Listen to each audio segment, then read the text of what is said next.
الحمد لله رب العالمين والصلاة والسلام على سيد الأنبياء والمرسلين وعلى آله وصحبه أجمعين. ما بعد، فأعوذ بالله من الشيطان الرجيم. بسم الله الرحمن الرحيم. عن فاطمة بنت قيس قالت قال رسول الله صلى الله عليه وسلم إن في المال لحقا سوى الزكاة ثم تلا ليس البر أن تولوا وجوهكم قبل المشرق والمغرب الآية. رواه الترمذي وابن ماجہ والدارمی. حضرت فاطمہ بنت قیس سے روایت ہے، انہوں نے کہا کہ رسول اللہ صلی اللہ علیہ وسلم نے ارشاد فرمایا کہ یقیناً مال میں زکوٰۃ کے علاوہ بھی ایک حق ہے. زکوٰۃ تو حق ہے، حق واجب، اس کے علاوہ بھی ایک حق ہے جو حق واجب نہیں ہے. ہاں وہ نفلی ہے کہ اس کے کرنے پر ثواب ملے گا اور نہ کرنے پر، چھوڑ دینے پر کوئی عذاب نہیں. ہاں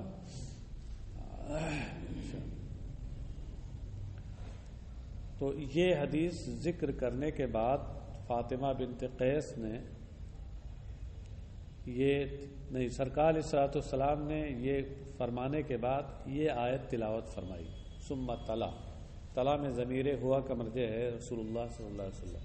ہاں اور اس آیت کے تلاوت کرنے کا مقصد کیا تھا؟ دلیل فراہم کرنا کہ دیکھو اس آیت سے ثابت ہوتا ہے کہ مال میں زکوٰۃ کے علاوہ بھی ایک حق ہے. اس میں آیت میں کیا ہے؟ لیس البر ان تولوا وجوہکم قبل المشرق والمغرب، کہ نیکی یہی نہیں ہے کہ تم اپنے چہروں کو یہ پورب یا پچھم کی طرف پھیرو. ہاں اور آگے آپ تو لوگ حافظ جی ہیں نا، بتائیے آگے پڑھیے کیا ہے. ہاں من آمن باللہ. ہاں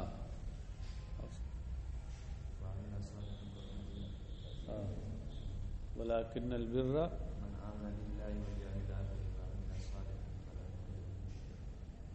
نہیں، یہ نہیں. اور کوئی حافظ جی پڑھے؟ ہاں پڑھیے پڑھیے پڑھیے پڑھیے پڑھیے. ليس البر أن تولوا وجوهكم قبل المشرق والمغرب ولكن البر من آمن بالله واليوم الآخر وأقام الصلاة وإيتاء الزكاة. أقام الصلاة وإيتاء الزكاة کیسے ہو؟ وآتى الزكاة. فأينما تولوا وجوهكم اس طرح. یہی تو پہلے سارے حافظ رمضانی ہو گئے. ہاں اس آیت میں بہرحال جہاں اس کا ذکر ہے زکوٰۃ کا، تو اس سے پہلے ایک اور راہ خدا میں صدقہ دینے کا ذکر ہے. اس سے پتہ چلا کہ وہ صدقہ زکوٰۃ کے علاوہ ہے. ہاں اور جب زکوٰۃ کے علاوہ ہے تو اس سے پتہ چلا کہ جس طرح زکوٰۃ ایک حق ہے ایسے ہی اس کے علاوہ بھی حق ہے. تو یہی تو ثابت کرنا مقصود ہے. اب آیت صحیح سے یاد کر لیجئے گا. ان فی المال لحقا سوى الزکاة، یقیناً مال میں زکوٰۃ کے سوا بھی ایک حق ہے. یہ ثابت ہو گیا نا. اور یہی مقصد اس آیت کے پیش کرنے کا. الآیتہ کیا مطلب ہے؟ یعنی اقرأ الآیۃ الی آخرہا، آیت کو آخر تک پڑھ لو اور یاد نہ ہو تو یاد کر لو. رواہ الترمذی و ابن ماجہ و دارمی، امام ترمذی، ابن ماجہ اور دارمی نے اسے روایت کیا. وعن بحیثۃ عن ابیہا قالت قال یا رسول اللہ ما الشیء الذی لا یحل منعہ قال الماء. قال یا نبی اللہ ما الشیء الذی لا یحل منعہ قال الملح. قال یا نبی اللہ ما الشیء الذی لا یحل منعہ قال ان تفعل الخیر خیر لک. رواہ ابو داود. حضرت بحیثہ سے روایت ہے اور وہ اپنے والد سے روایت کرتی ہیں کہ یہ کہتے ہوئے کہ انہوں نے کہا یا رسول اللہ، ان کے والد نے، یا رسول اللہ مَشَّيْءُ الَّذِي لَا يَحِلُّ مَنْعُهُ، وہ کون سی چیز ہے کہ جس کا روکنا اور منع کرنا جائز نہیں؟ قال الماء، یہ فرمایا پانی۔ پانی اگر کوئی مانگے آپ سے اور آپ کے پاس ضرورت سے زیادہ پانی ہے تو ایسی صورت میں انکار کرنا اور منع کرنا جائز نہیں۔ یہ اسی صورت پہ محمول ہے جب آپ کو خود حاجت نہ ہو، اور اگر خود آپ کو حاجت ہے تو اس صورت میں آپ انکار کر سکتے ہیں۔ اسی لیے دیکھیے محشی نے نیچے لکھا ہے کہ لا یحل منعہ قال الماء اے عند عدم احتیاج صاحبہ لہ، جب خود پانی کے مالک کو اس کی حاجت نہ ہو تو، حاجت ہو تو منع کر سکتا ہے۔ قال یا نبی اللہ ما الشیء الذی لا یحل منعہ قال الملح، پھر انہوں نے عرض کیا کہ اے اللہ کے نبی وہ کون سی چیز ہے، پانی کے بعد وہ کون سی چیز ہے کہ جس کو منع کرنا اور روکنا جائز نہیں؟ قال الملح، فرمایا نمک۔ یہ بھی اسی شرط کے ساتھ ہے، اتنا ہی نمک ہے جو آپ کی صرف ضرورت بھر ہے، ہاں تو اب آپ روک سکتے ہیں۔ قال یا نبی اللہ ما الشیء الذی لا یحل منعہ قال ان تفعل الخیر خیر لک، اور پھر کہا کہ ان دونوں چیزوں کے بعد، اے اللہ کے نبی ان دونوں چیزوں کے بعد وہ کون سی چیز ہے کہ جس سے روکنا اور منع کرنا حلال نہیں، جائز نہیں؟ تو سرکار نے فرمایا ان تفعل الخیر خیر لک۔ ان تفعل میں ان مصدریہ ناصبہ ہے جو اپنے ما بعد کے ساتھ مل کر بمعنی مصدر ہو گیا، تو ان تفعل الخیرہ کا معنی ہوا فعل الخیری، اور خیر میں بھی الف لام استغراق کا ہے تو معنی ہوا فعل الخیر جمیعہ، جس کی طرف محشی نے بہت مختصر لفظوں میں اشارہ کیا ہے۔ خیر اللہ کا یعنی تمہارا تمام نیکیاں کرنا یہ تمہارے لیے بہتر ہے، جو بھی نیکی کی توفیق تمہیں ملے تمہارے لیے بہتر ہے، صدقہ ہے اس میں۔ رواہ ابو داؤد۔ وعن جابر قال قال رسول اللہ صلی اللہ علیہ وسلم من احیا ارضا میتۃ فلہ فیہا اجر وما اکلت العافیۃ منہ فہو لہ صدقۃ، رواہ الدارمی۔ حضرت جابر رضی اللہ عنہ سے روایت ہے، انہوں نے کہا کہ رسول اللہ صلی اللہ علیہ وسلم نے ارشاد فرمایا جو کسی بنجر زمین کو قابل کاشت بنائے، اردن میتا مردہ زمین، مردہ زمین کا مطلب کیا ہے؟ بنجر زمین جس میں جان نہ ہو، بے جان زمین۔ زمین کی جان کیا ہے؟ اس کا اگانا، اس کا اگانا یہی اس کی جان ہے۔ تو اگر وہ بنجر ہے، اگانے کے لائق نہیں ہے، تو اس کا مطلب یہ ہے کہ وہ میتا ہے۔ تو جو بنجر زمین کو نئی زندگی بخشے یعنی قابل کاشت بنائے اسے، فلہ فیہا اجر، تو اس کے لیے اس زمین میں اجر و ثواب ہے۔ وما اکلت العافیۃ منہ فہو لہ صدقۃ، اور جو کھانے والا جانور یا کھانے والا گروہ جو اس میں سے کھائے تو وہ اس کے لیے صدقہ ہے۔ یعنی اب اس نے بنجر زمین کو اپنی محنتوں اور کوششوں سے قابل کاشت بنایا، اس میں سبزے اگے، گھاس پھوس اور دیگر چیزیں پیدا ہوئیں، اب کسی کھانے والے جانور نے یا انسان نے اس میں سے کھایا تو یہ اس کے لیے صدقہ ہوگا، یعنی اس کا ثواب اس شخص کو، محنت کرنے والے شخص کو ملے گا۔ رواہ الدارمی، امام دارمی نے اسے روایت کیا۔ عافیہ کا معنی یہاں یہی ہے۔ عافیہ کا معنی تو ہوتا ہے طالب رزق، ہاں عافی کا معنی طالب اور سائل ہوتا ہے، تو عافیہ اسی کی مؤنث ہے، یعنی طالب رزق، اپنے رزق کو تلاش کرنے والا۔ مراد ہے یہاں آسانی کے لیے کہہ لیجئے کھانے والا، چرنے والا اس میں۔ وعن البراء قال قال رسول اللہ صلی اللہ علیہ وسلم من منح منحة لبن او ورق او هدى زقاقا كان له مثل عتق رقبہ، رواہ الترمذی۔ حضرت براء ابن عازب سے روایت ہے، انہوں نے کہا کہ رسول اللہ صلی اللہ علیہ وسلم نے ارشاد فرمایا کہ جو شخص کسی کو دودھ یا چاندی کا عطیہ دے، منحہ عطیہ،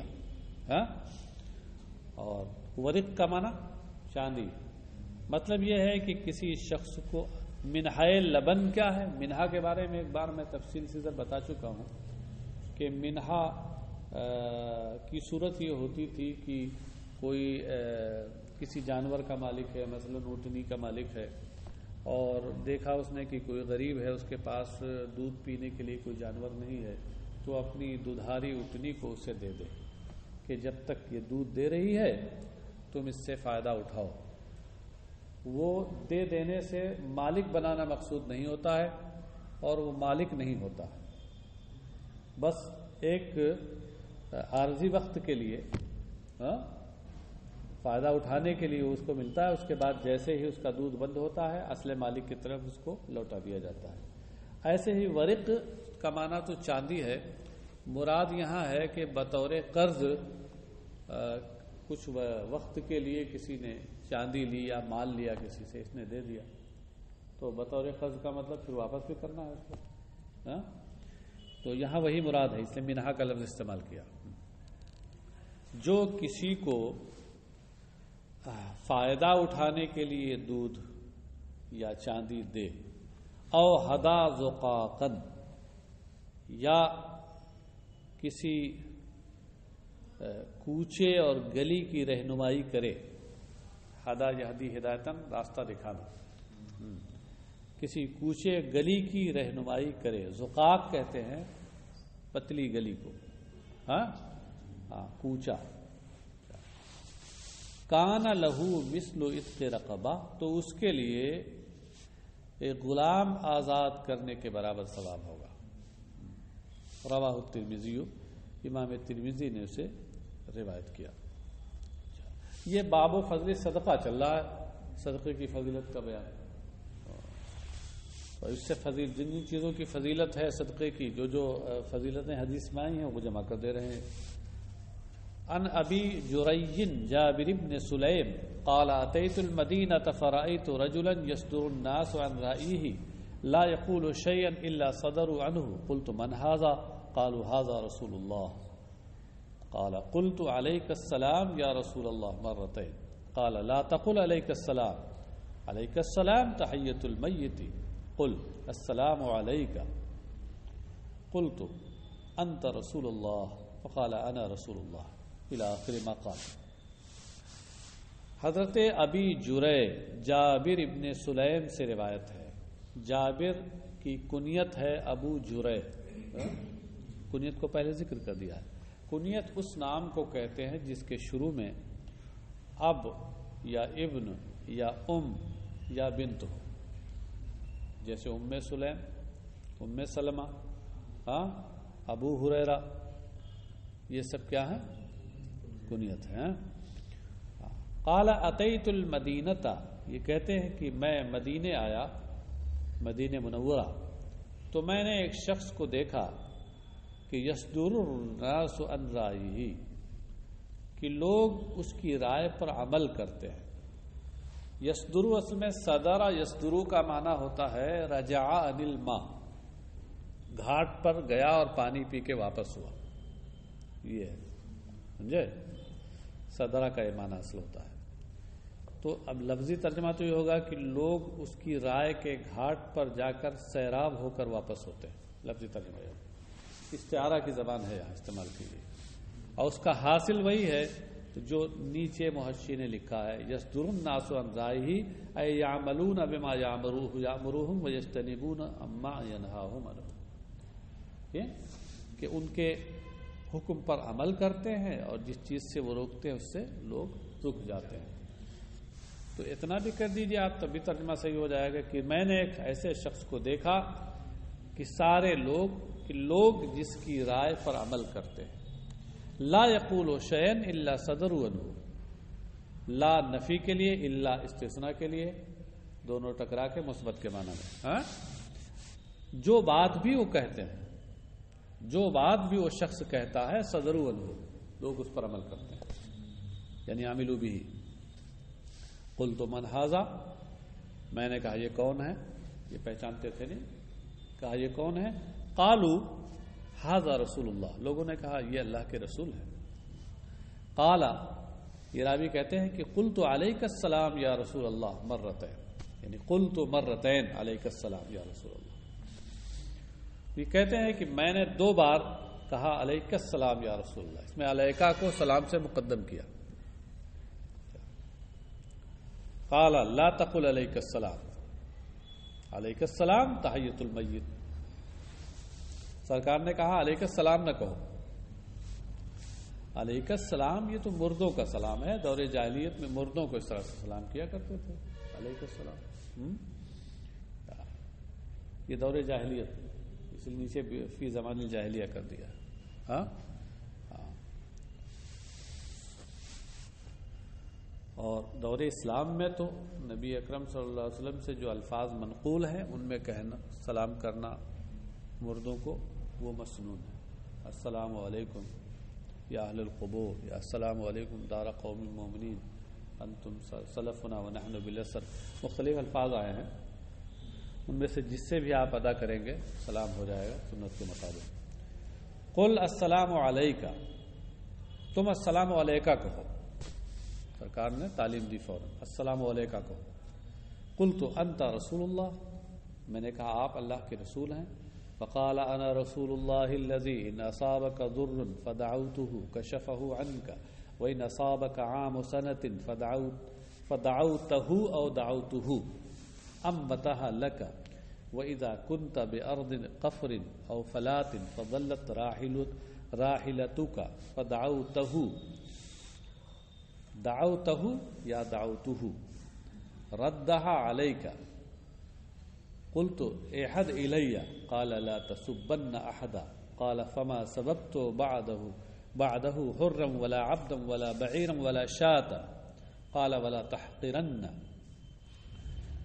تحقرن شيئا من المعروف وان تكلم اخاك وانت منبسط اليه وجهك ان ذلك من المعروف وارفع ازارك الى نصف الساق فان ابيت فالى الكعبين وإياك وإسبال الإزار فإنها من المخيلة وإن الله لا يحب المخيلة وإن امرؤ شتمك وعيرك بما يعلم فيك فلا تعيره بما تعلم فيه فإنما وبال ذلك عليه.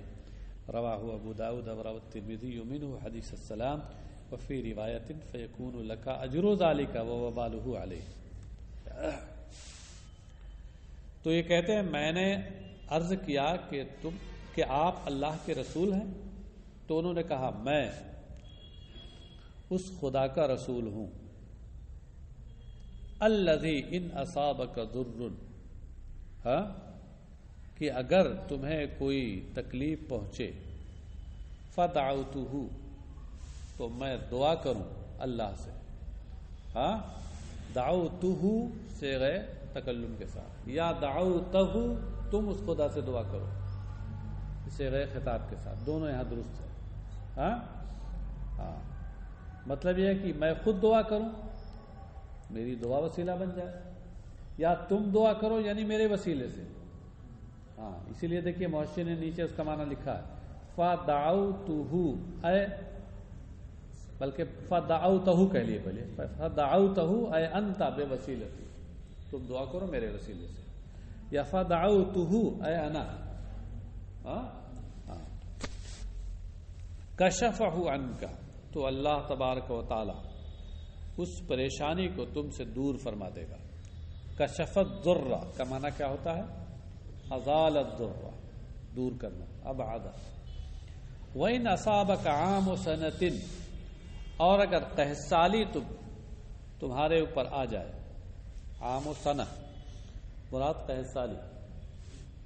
فدعوتہ، دعوتہ یا دعوتہ دونوں ہو سکتا ہے، حسب سابق، اور معنی بھی حسب سابق ہوگا کہ تم میرے وسیلے سے دعا کرو اللہ سے، یا میں خود ہی بس دعا کروں؟ انبتھا لک، تو اللہ تبارک و تعالی تمہارے لیے اس کے اندر سبزے اگائے گا. انبت ینبت، انبات کا معنی کیا ہوتا ہے؟ اگانا. انبتھا، ضمیر ہا یہ ثنا کی طرف لوٹ رہی ہے. اس قحط سالی میں وہ سبزے اگا دے گا تمہارے لیے، یعنی مطلب بارش نازل فرمائے گا اور بارش ہوگی، اس کے بعد سبزے اگیں گے. وَإِذَا كُنْتَ بِأَرْضِ قَفْرٍ أَوْ فَلَاتٍ، اور جب تم کسی لق دق صحرا میں ہو.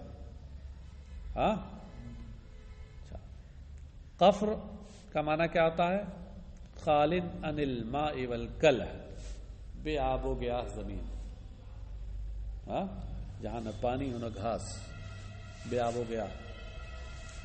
فلات کا بھی معنی وہی ہوتا ہے، اور یہ معنی یہ ہوتا ہے مفازۃ بعیدۃ عن العمران، یعنی وہ صحرا جو آبادی سے دور دراز.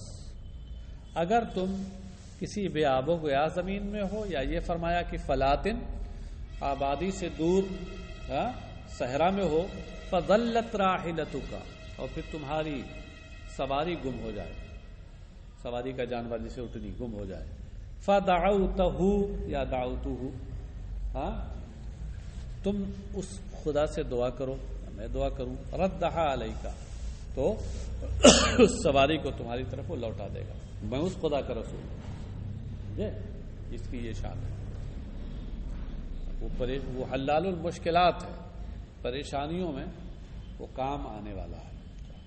قلت احد الیہ، تو میں نے عرض کیا احد الیہ، آپ مجھے نصیحت فرمائیے. احدا الا کا معنی ہوتا ہے اوصا، اوصا الیہ، نیچے او سے نہیں لکھا، او سے نہیں. مجھے کچھ نصیحت فرمائیے. قال لا تسبن احدا، سرکار نے فرمایا کسی کو ہرگز گالی نہ دینا. قالا، تو یہ راوی کہتے ہیں فما سببت بعدہ حرا ولا عبدا ولا بعیرا ولا شاتا، تو کہتے ہیں کہ میں نے اس کے بعد پھر کسی کو گالی نہ دی، نہ کسی آزاد کو، نہ غلام کو، نہ اونٹ کو، نہ بکری کو. انسان تو انسان، کسی جانور کو بھی برا بھلا نہیں کہا میں نے. سب کا معنی کوئی تکلیف دہ بات کہنا تو سب ہے. سب کا مطلب وہی نہیں بازاری گالی دینا، کوئی بھی تکلیف دہ بات کہنا یہ سب ہے. قال ولا تحقرن شیئا، تحقرن یا تحقرن دونوں ہو سکتا ہے تحقیر سے. ہرگز تم کسی نیکی کو حقیر نہ سمجھنا.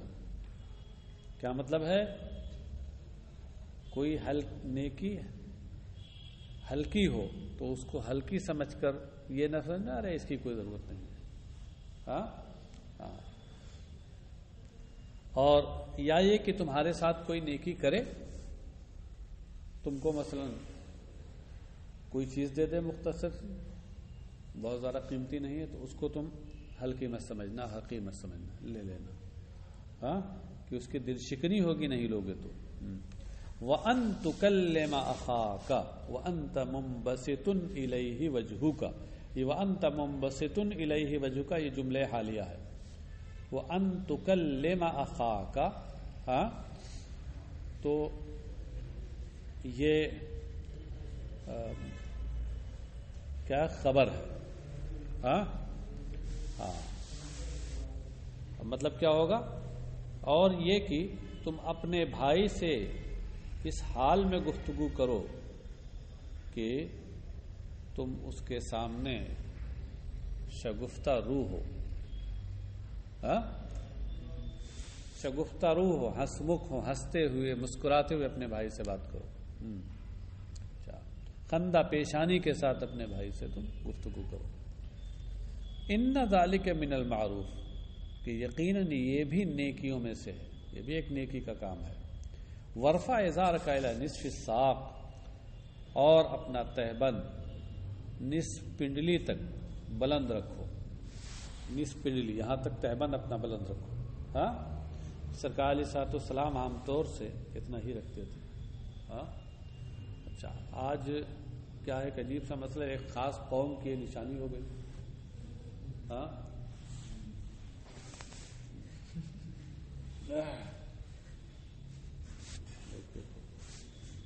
جب ذرا گردن جھکائی دیکھ لی کہ منزل ہے. ارے آنکھ کھول کے. ہاں تو اس لیے لوگ بچتے ہیں بہت زیادہ. لیکن سنت اصل تو وہی ہے. اب اگر کوئی یہ کرتا ہے تو اس کو برا بھلا کہنا یا حقیر نیت سے دیکھنا، یہ حقیر نگاہ سے دیکھنا یہ صحیح نہیں ہے. ہاں کیونکہ اصل تو یہ ہے کہ کسی کا عقیدہ برا ہو، کسی کی فکر بری ہو تو وہ برائی اس کی وجہ سے ہے. اور رہ گیا نصف ساعت تک تہبند کو یا اس کو چڑھانا، یہ کوئی بری چیز نہیں ہے. ہاں کوئی کرتا ہے تو درست ہے، صحیح ہے، مسنون ہے.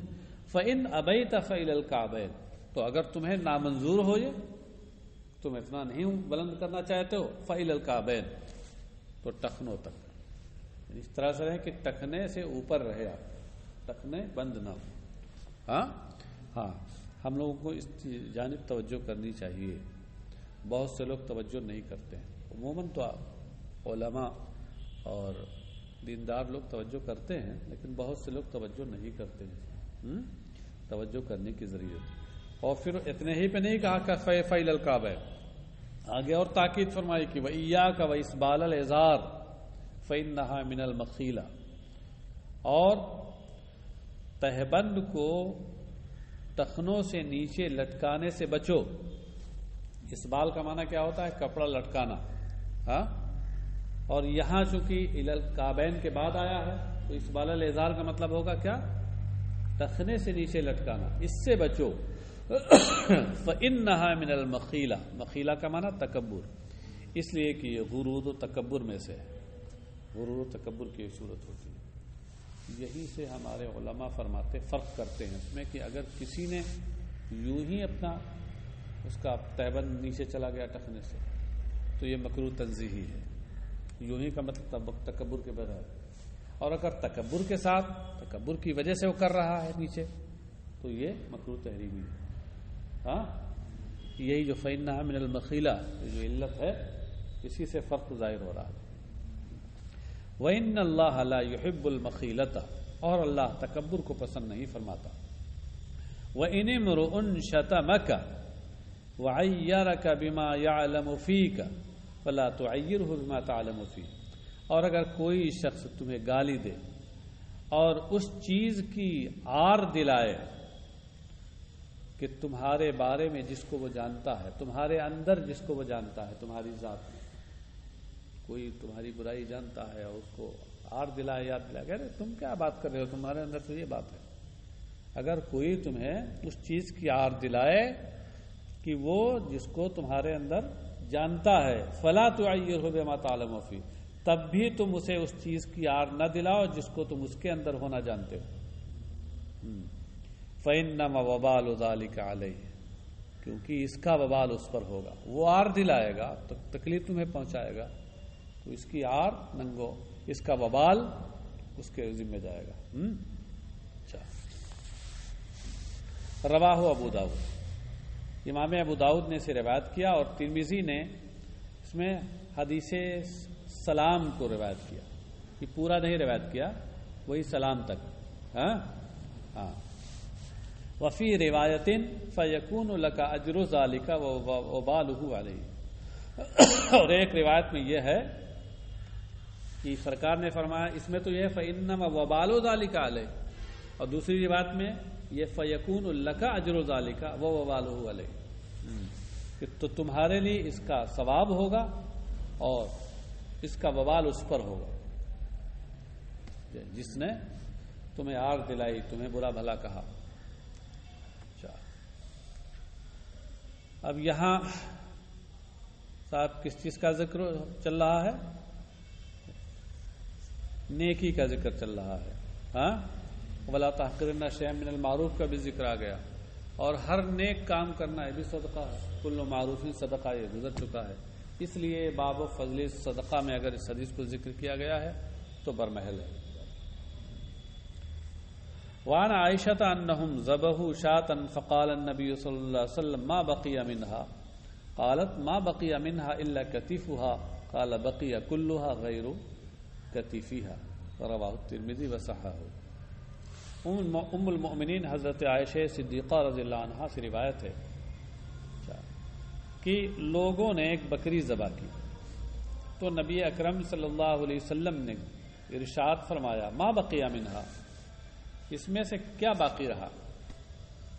کیا ہوا کیا تھا کہ ان لوگوں نے بکری ذبح کر کے اور زیادہ تر لوگوں کو دے دیا، صرف ایک اس کا کتف یعنی ایک یہ حصہ باقی رہا. تو فرقان فرمایا کیا بچا اس میں؟ فرمایا ما بقی منہا الا کتفھا، صرف اس کا ایک دست باقی رہا. اگلا دست کہہ لیجیے، اگلا دست صرف باقی رہا. تو سرکار نے فرمایا کہ بقیہ کلھا غیر کتفھا، حقیقی سچی بات یہ ہے کہ سب کچھ اس کا باقی ہے سوائے اس اگلے دست کے جو تم لوگوں نے اپنے پاس باقی رکھا. اس میں اشارہ ہے اللہ تعالیٰ کے اس ارشاد کی طرف وما عندکم ینفد وما عند اللہ باق، تمہارے پاس جو ہے وہ تو ختم ہو جائے گا اور جو اللہ کے پاس گیا تم نے اس کی راہ میں صدقہ کر دیا، لوگوں کو دے دیا، وہی باقی رہنے والا. تو فرمایا کہ سب کچھ باقی ہے اس میں، سب تو تم نے دے دیا، یہ جتنا اپنے لیے بچا رکھا ہے بس یہی ختم ہونے والا ہے اور باقی تو باقی ہے.